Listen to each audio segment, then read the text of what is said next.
Alright guys, it's Chatterbox Reviews, coming at you guys with my review for Killing Eve Season 2, Episode 6.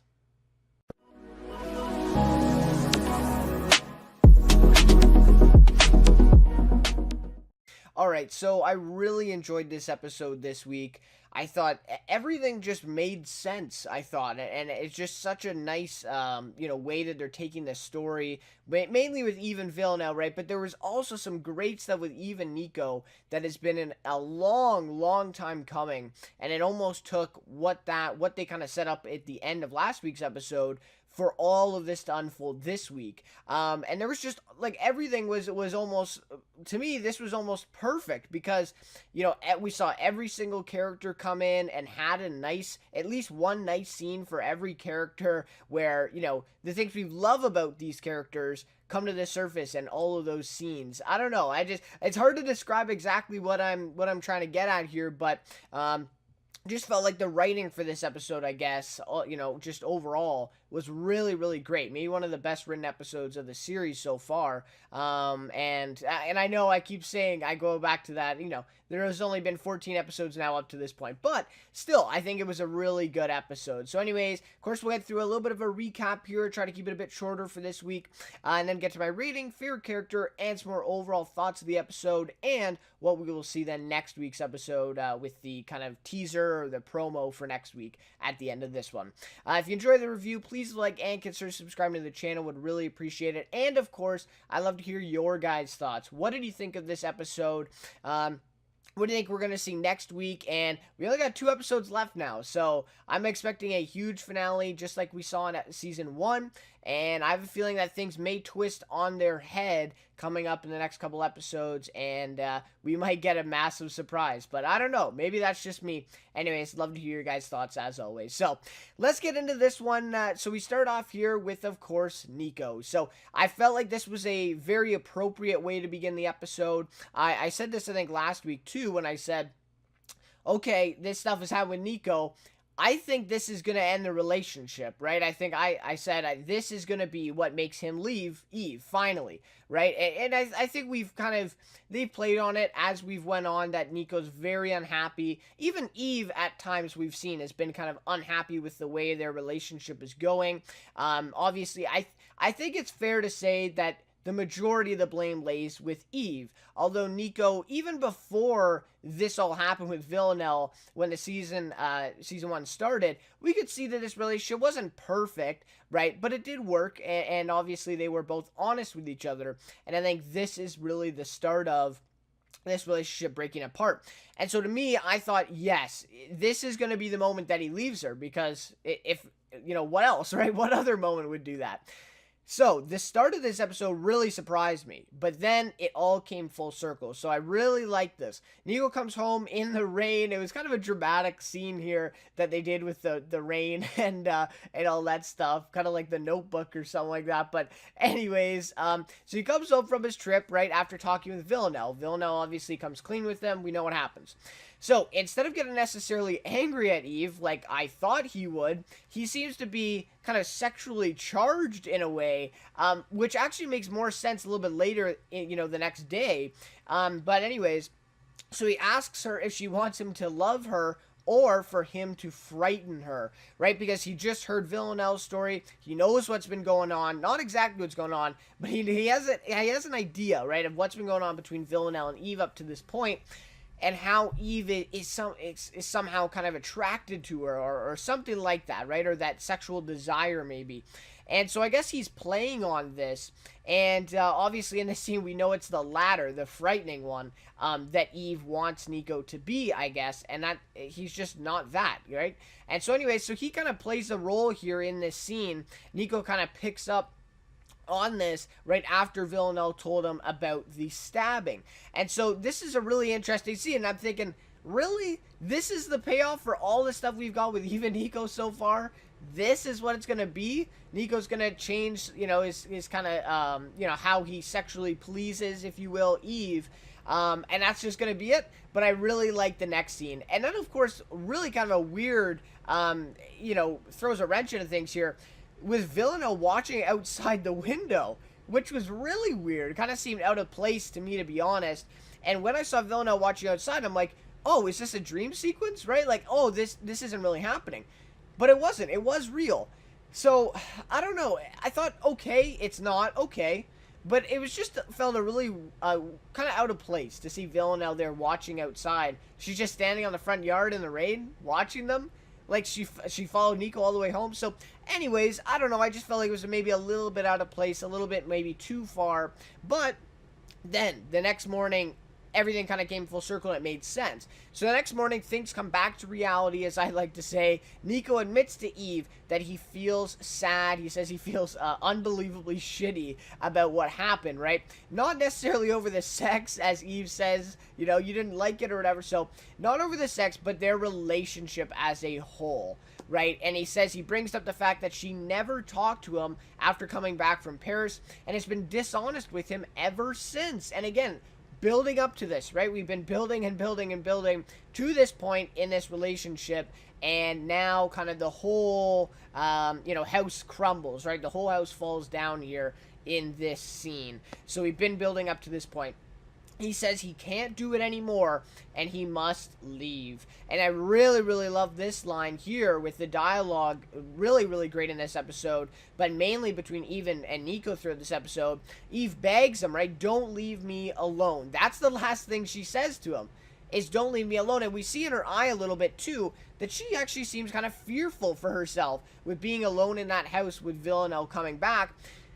But let's think about the last episode where her and Carolyn got this whole plan to send Niko off on the spelling bee so she could be alone with Villanelle. So, anyways, you can interpret that different ways, but she says, don't leave me alone, and this Niko line was great, but you're not alone, are you? And he leaves. So, again, really, really great line, and I think Niko is really...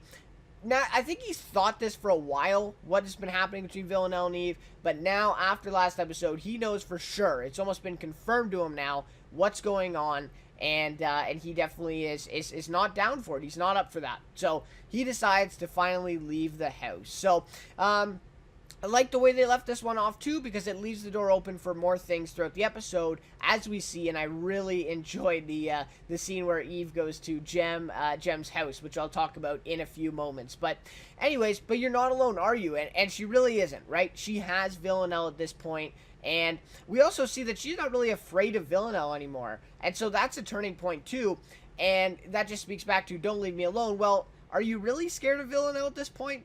Not really, right? So anyways, really love this scene with Niko, and he leaves. He leaves it, and not necessarily ending the relationship, but at this point it's definitely not looking good. Alright, so now let's get to the main kind of plot, or the main mission side of things in this one. So Eve and Jess develop a plan to put Villanelle undercover with Aaron Peel's sister. Her name is Amber, and so basically they're going to put Villanelle in these AA meetings with Amber, who is coming off an addiction or is still somewhat affected by that addiction. I think it was a drug addiction. And so, of course, they're going to put Villanelle in these AA meetings to get closer to Amber, to then get closer to Aaron, right? So it's basically a big kind of long-term chain of events kind of plan here that they're putting together. So they can basically... Their ultimate goal is obviously to get to Aaron, but they want to get to him at this conference in Rome where Carolyn says they can make their move on him. So this is going to become an important event, which I think we will probably see play out in the finale. We see on the teaser for next week that it looks like they're going to be getting to Rome, but I don't think the conference is actually going to be playing out next episode. So hopefully we'll see that in the finale and some big, big event will happen. Hopefully between Aaron and Villanelle, but we'll have to see, right? So he is the main target now, and something important here to consider as well, it seems almost as though Eve, Jess, and Carolyn, and basically the whole team, is focusing on the greater evil right now, right? Because we have to remember, and this is something that I have a little bit of a problem with this storyline in this arc, is that, okay, this is awesome stuff to see Eve and Villanelle working together, right? Or Villanelle at least working for them. Really weird, but it seems awesome. But we have to remember, Villanelle is a serial killer, right? It's like, I think we can definitely argue, or people could argue that, she's a serial killer, but most of these people that she's killing are bad guys, or some of them are, or the majority are, or whatever, right? And by guys, I mean, women and men. Obviously, she's killed both. I think it tends to be more men, but she's definitely killed both. Anyways. And so it seems as though, she usually kills the guys, the people, I guess, that are bad, right? Or considered, not morally good or morally innocent. But I do think, but again, it's like, that's still murder, right? She's still a serial killer. So there is a point to this where you kind of have to just ignore that a little bit. And it seems almost as they are too. And that's why I still think there's going to be something here with this finale of some sorts, where they're going to basically do a double kind of switch, or kill two birds with one stone here, where they're going to get Aaron, but then they're also going to find a way to get Villanelle too. And so I think that's what they're building to, and that's what I would like to see, and I think that would be more sensical than what they're doing now, and basically just ignoring the fact that she's a serial killer that they've been hunting, remember, for episodes and episodes. I mean, this is their main target, but now since Aaron has come up, he is the greater evil, and so now they're going to pair with Villanelle in order to get to him. Interesting concept. All right.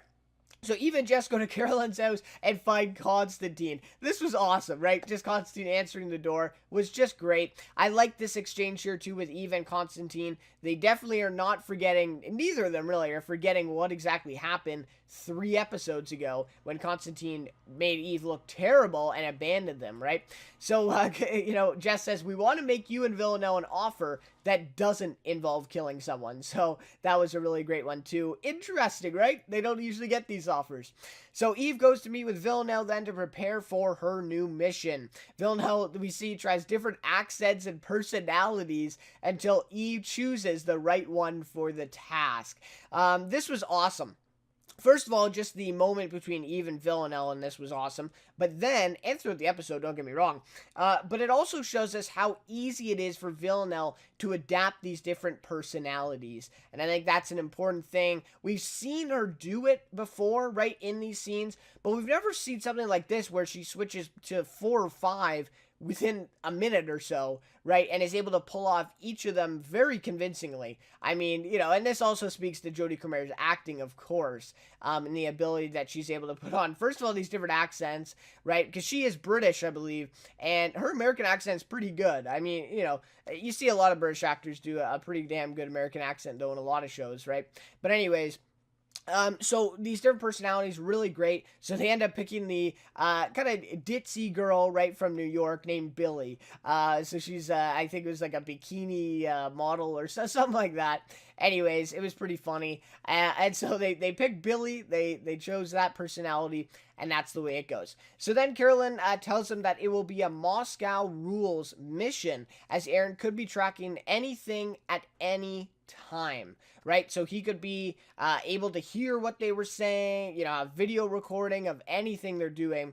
And so basically the communication channels have to be very, very slim, if any. And so I really like this scene too, with Villanelle meeting Carolyn.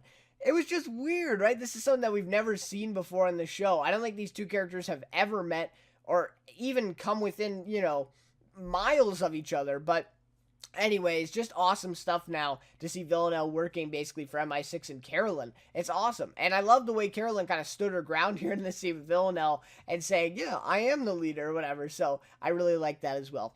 All right, so now we skip a little bit ahead. In her second AA meeting, Villanelle does better. We see in the first one where she basically is just lying, but the group is actually able to figure out her lie, which we don't see a lot in the show. People aren't usually able to figure out her lies very easily because she's so good at it, right?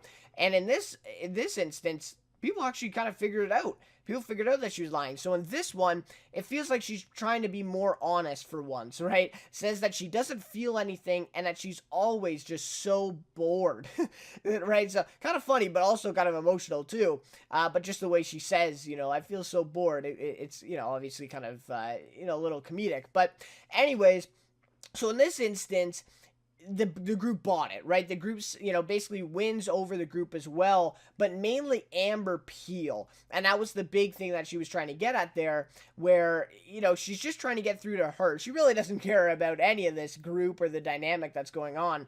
She really only cares about getting to Amber and being able to be, befriend her pretty much and get to Aaron, of course. That's the main goal. And so anyways, it was an interesting little scene here. because then we see Eve listening on it, and she actually buys into it too. Now, again, we've seen this so many times with this show where it seems like people are actually buying into it, and it's like, okay, is Vilna actually being honest here? And we had a moment like this in episode 4 where she was crying at the end, even, right? Because she thought Eve wasn't interested in her anymore. Was that real, or is she just acting again? So it's really difficult to tell with Villanelle, and I feel like this scene afterwards just confirmed it. It was awesome. So afterwards, right when Amber begins getting close to her on the steps of that place, they start talking, and she asks Villanelle where she lives. Her agent or worker or something like that, her kind of bodyguard, I guess, if you will, comes to tell her to leave and that she can't be close with anyone there. So Villanelle actually kind of takes this as an insult in a way, personal insult, because she is basically shunned, right, from talking to Amber, or I guess vice versa. And so this woman is very stern, right, and like I said, Villanelle almost takes it as an insult. And with this woman there, Villanelle knows that it's going to be an extreme challenge to get closer to Amber. So this was awesome. Villanelle does it the hard way, right? So as Eve looks on from across the street at that cafe, Villanelle hugs Amber's worker, right? Awesome stuff. So she goes in to hug her, apologize, right? Says, she's going through really tough times and stuff. So bringing up this acting again, right? Totally lying, acting at this point, apologizing to her. And right then, right? The worker shows a little bit of weakness, goes in for the hug, and Villanelle pushes her right in front of a bus, and this woman gets run over. Right away, then, she comforts Amber, who comes over. This was really smart. To me, this was just intelligent stuff here by Villanelle, knowing that this would actually unite Amber and her more than her just trying to get to Amber and probably failing with this woman. So, and then, of course, she puts the fly in the muffin where the woman eats it earlier. So just really awesome stuff here between them. And she throws her under a bus. Like, just an awesome thing. I did not see it coming at all. I thought that something might be up. She might try to do something there. But her pushing it in front of a bus, that was just shocking. So, and classic Villanelle, right? Just violence out of nowhere. It was really good. So, again, I thought this was a good reminder of who Villanelle really is, right? And like I said, the show does a great job of this every time that we see her conveying feelings, right? And that she, in a way, kind of showing her as we kind of tend to think, her kind of true spirit or whatever, right? Her true feelings. But then right away, they completely contrast that with almost reality for her in this scene where she just pushed a woman in front of a bus in order to get closer to Amber, right? So she doesn't care at all about what the repercussions of that is. She's only focused on her mission to get closer to Amber, and she'll do anything like that to get that, and she has no remorse, no guilt, right? So I just really thought that was great, and whether she is acting or not earlier in this scene at the AA meeting is definitely a good question to ask, and one that the series visits a lot. So anyways, I thought this was a really a great scene here. Pushed her in front of the bus. And of course, then, that pretty much solves this problem. She's able to get closer to Amber very, very quickly. All right, so then we see Eve goes to the woman's house where Niko is staying. I think her name is Gem, and I think that's what they call her. I'm not sure if that's her full name. But anyways, so this was great. So, of course, this comes after Eve saw them hugging and being close at school on the yard when she tries delivering a package to him. So that was an interesting scene in itself. But in that scene, I never got the impression that Jem and him were together or anything like that. I just felt like Jem was comforting him. But of course, we've seen how they played with this Jem character in episode 3, and it seemed as though, and she was telling Villanelle how she wished they weren't married and stuff. So we definitely know that it's possible they could be getting together for, not just as friends, but more than that, right? So I feel like this whole scene, though, was fueled by jealousy because Eve thinks that Niko and her are now together as a couple. She can't really comprehend that they would just be friends. And it's really interesting here, too, because as we see this thing play out, Jem invites her in. Really awesome. Just kind of a funny little thing here because, of course, Niko and Eve know exactly what's going on, right? And Jem just kind of oblivious, so anyways, Niko tells Eve that they are just friends and that he's sleeping there on the couch. So again, Interesting. Is he telling the truth here?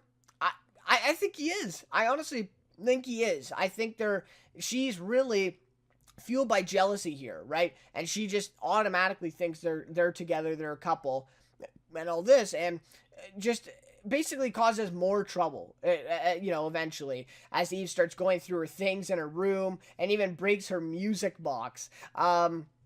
So that was, we see that little segment. Jem comes up and Niko, asks Eve to apologize and all that stuff. And so it's really interesting here. And then Eve says, you'll be happy here, right, to Niko. And Niko says, I'm trying to think where you'll be happy, Eve. So again, another great response, similar to the one to start the episode.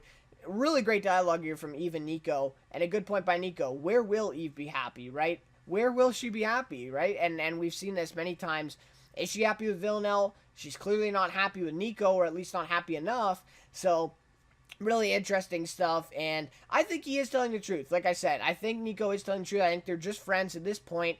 But maybe Eve made this worse. She just said you'll be happier. She almost kind of gives up on Niko here in this scene. Maybe she just made Jem and Niko want to be together now. So, I don't know. Really kind of an interesting scene. And ultimately, I think Eve was overreacting here. After all, I think this is mostly her fault. And she's honestly just making this worse for herself by this jealousy. Now, do I understand where she's coming from completely? And this is a total realistic reaction to what this would happen, what would happen here, because she's kind of compensating for her own kind of downfalls. And so, oh, well, right away, Niko's just going to be with this other teacher, woman who she already thought he was with before, or he was, doing some stuff with her before. So I think this is all just really culminating in what has been going on and what we've been building up to. But I really like where they're taking the Niko character here for sure. All right. So now, towards the end of the episode, after Villanelle gets closer to Amber, she gets invited over for dinner to the house where Aaron is as well. And we know Alistair is dead, right, their dad. So it's pretty much just them two left after Aaron had him killed, as we found out. So over the course of the night, Villanelle tries to learn things about Aaron, but very quickly he seems to figure her out, rather quickly, right? Right away. Very suspicious. And we get this idea earlier in the episode where Carolyn shows Eve a video, right, of this journalist who tried, asking him questions and secretly recording, and he ended up dead, right? Aaron right away picked up on that. And he's able to pick up on Villanelle so quickly here, figures out that she's lying about who she is, mainly these philosophy degrees that Hugo said that she had and put it on her, online profile, I guess.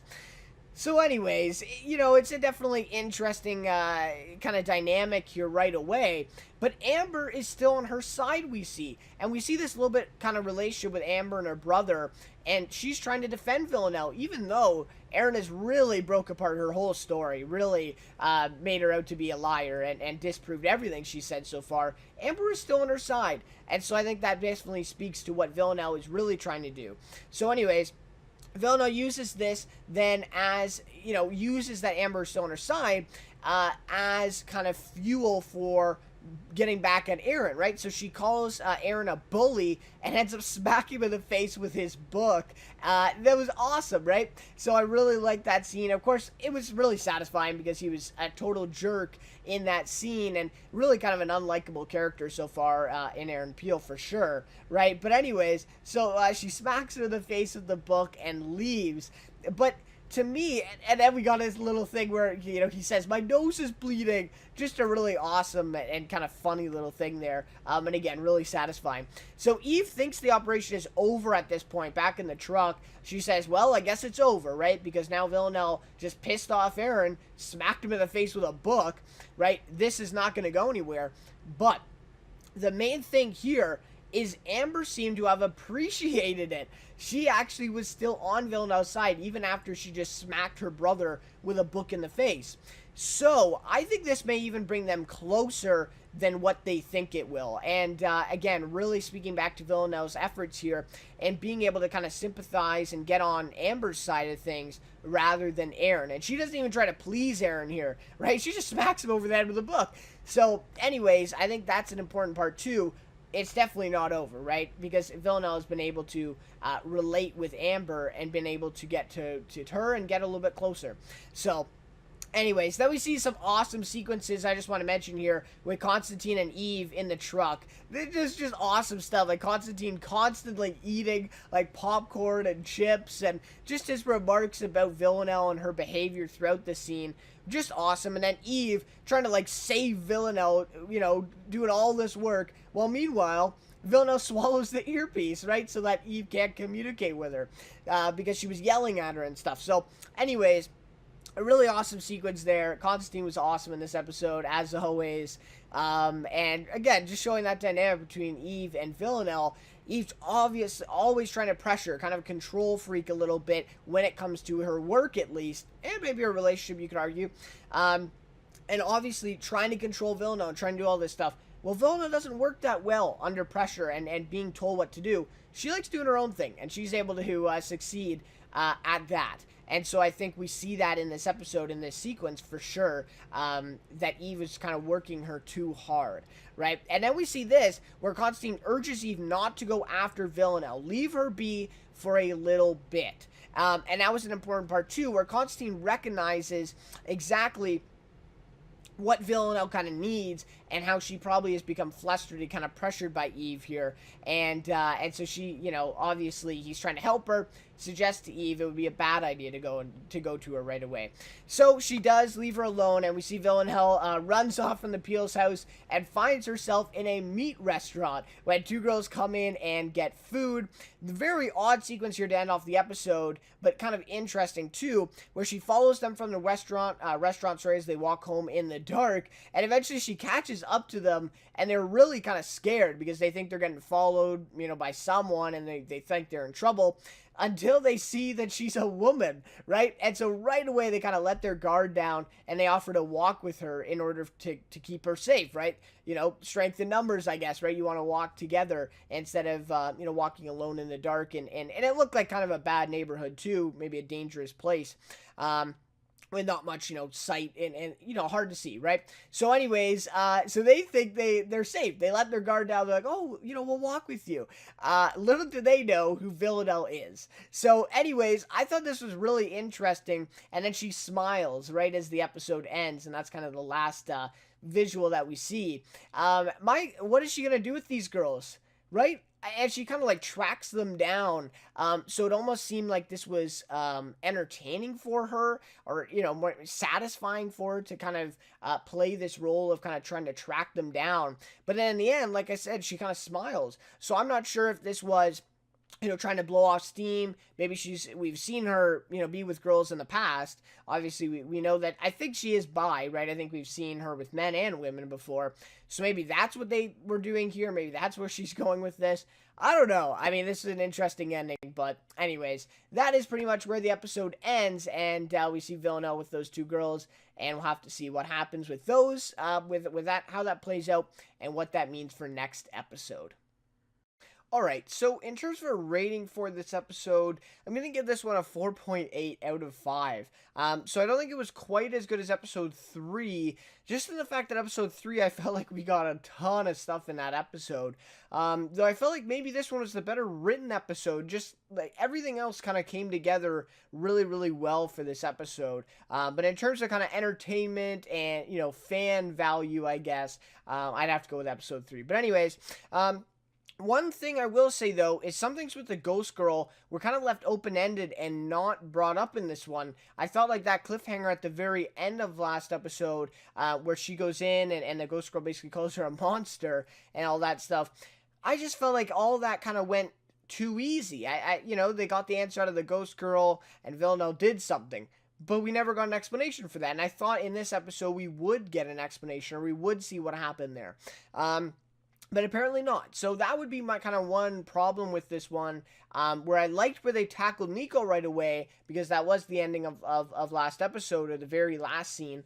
But I felt like the whole Ghost Girl, she was never brought up in this episode, right? And we've been talking about her going for the last 3 or 4 episodes now. So I just felt like that was a little bit of a problem with this one. I would have liked to see that resolved. Even if you bring her up in the first couple scenes in this episode, you never bring her up again in the show.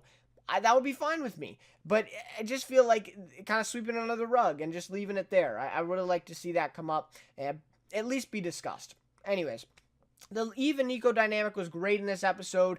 Again, like I said, we've been building up to this point for a long time. Even basically since like episode 3 where Bill dies. This dishonesty, this disloyalty, if you will, with Eve, not telling Niko about things, and, this relationship basically decaying. And like I said, we've seen it ever since that episode and that story. So it's been a long time. It's been building up to this. And now this is where we are. And I just feel like this is such a logical conclusion. I don't think it's quite a conclusion because I think there is a chance that they get back together. But I guess kind of a logical progression, if you will, to this point where Niko finally has to leave. He can't do this anymore, right? And I think we both understand, we understand both of them. We understand where Niko's coming from, and we understand where Eve is coming from, I think, with this kind of jealousy side of things, and thinking, right away, oh, he's with this new girl now all of a sudden, right after he just left me and all this stuff. So it's really, really interesting dynamic, and I felt like it's very real. It feels really great. So starting to see more depth from Villanelle. Again, love this episode. Whenever they kind of show us these true feelings, they go right back and she just throws a woman under a bus, right? So a really great sequence there, and I wonder really if she was acting or not. I'd love to get your thoughts on that, I guess, because I'm still torn on whether or not she was being honest there. And can she ever be honest, right? I mean, that's a good question, too. So it is definitely interesting, and I felt like, she's saying she's always so bored. I feel like that would be something kind of realistic that she would say and she would feel, although can she even recognize that feeling? So it's really interesting, and again, I guess I'd love to hear your guys' thoughts on that one. Humor in this episode had landed really well, and I don't think we've had an episode of humor landing this well since season 1. That's been a little bit of a problem for me so far with season 2 with the new writing and the new showrunner.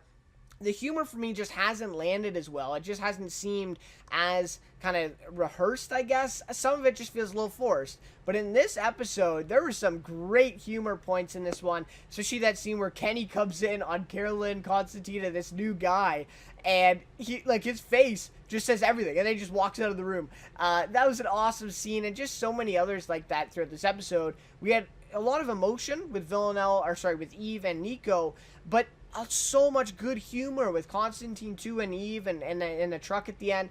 So just some really great humor that really landed. Eve and Villanelle working together. I talked about this earlier, kind of focusing on the greater evil right now, but I still believe that they're going to try to flip something on here, and they're going to try to get Aaron and Villanelle in the same process here of this mission. But we'll have to see what happens. And it is an interesting dynamic because it's almost flipped the show on its head here with Villanelle and Eve working together. The whole aspect of the show was Eve hunting Villanelle, Villanelle having feelings for Eve, Eve having secret feelings for her. But Eve was always kind of scared of her, right, in a way. She was hunting her, but also kind of scared of her. But now it seems almost that fear has gone away. So it's really an interesting progression here that they've had and really changing the dynamic of the show. So to me, I do feel like something is going to happen here where Eve turns on Villanelle again. But we'll have to see where that goes. Love to hear your guys' thoughts on that one, too. It's all theorizing at this point. I don't think we have a true feeling on where that's going to go quite yet. Favorite character for this one, I got to go with Niko, played by Owen McDonnell. I haven't seen him in anything else yet. He's an Irish actor. But I think he does a great job in this one. I want to highlight Niko in this episode, because I feel like this is probably his biggest episode yet in the series, I would say, with Eve and their whole dynamic. And like I said, we understand him. I think we finally can see why he would leave at this point, and maybe some of us even why didn't he leave earlier, right? So I think we can definitely understand him from that aspect, and I think Owen McDonnell's doing a great job of conveying that performance. And he's been really consistent the whole way through with that performance and that character. And I think that speaks a lot. So, yeah, he is just supporting actor, right? As a supporting character. He's not, he's not Sandro. He's not Jodie Comer. Even you could say he's not Kim Bodnia. But he's been consistent. I think that's all you can ask from an actor in a supporting role like that. And I think he's been really awesome. And this episode really is showing the kind of range that he has as an actor, but also the character's dynamic, emotional, right? Emotional perspective. So, anyways, really great stuff there with Niko. Anyways, that'll just about do it for my review of this episode of Killing Eve. Thank you guys so much for watching. Love to hear your guys' thoughts, as always, for this episode. What do you think? And what do you think we might see in the next couple episodes to end off the season. I think it's going to be crazy. Really looking forward to it. But anyways, guys, again, thank you so much for watching. Thank you so much for the support on this channel and these reviews. Really do appreciate it. I can't thank you guys enough, honestly. So, really, really great. Anyways, we'll see you then next week for Killing Eve Season 2, Episode 7. To kill you, I'm really sorry.